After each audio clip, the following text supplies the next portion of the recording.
I'm Rantasmo, and Emo Needs More Gay. One of the many things that I don't miss about middle school is the need to be cool. Throughout my adolescence, I saw a multitude of fashion fads come and go. Like those shirts with the stripes, like just right here. Or like those really ugly haircuts that like stuck straight up in the front, like, my name's Josh.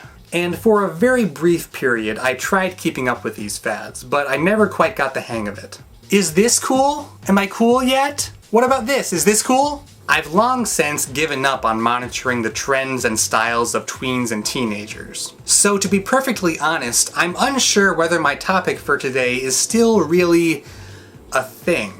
Emo has actually existed in some form or another since the 1980s. It was sort of a response to the violent and political themes of punk music. It was more personal and introspective and, well, emotional.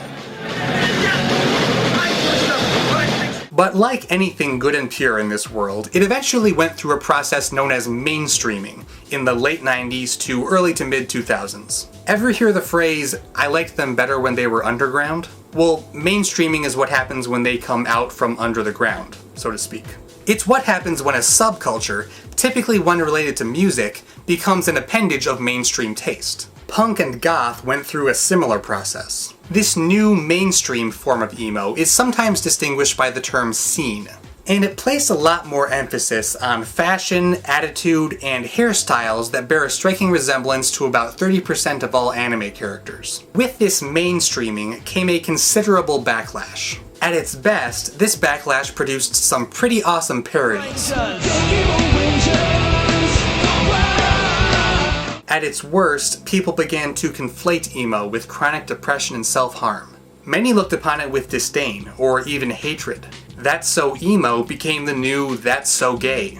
But at the height of its popularity, the emo movement also became strongly associated with androgyny and sexual ambiguity. It's sort of unclear whether the subculture attracts a preponderance of queer teens, or simply fosters a social environment where heteroflexibility is more acceptable. Some theorize that the fad of emo boys kissing each other is actually a way for straight guys to attract female attention. Not as unusual as you might think once you consider the reverse situation. In some cultures, this association between emo and queerness is so strong that being openly emo is actually quite dangerous. In Iraq, for example, a number of emo teenagers have recently been the victim of violent crimes, simply because their style of dress is perceived as gay. There's this Polish film that came out fairly recently called Suicide Room. It's about a privileged young teen who becomes absorbed into a community of suicidal online gamers.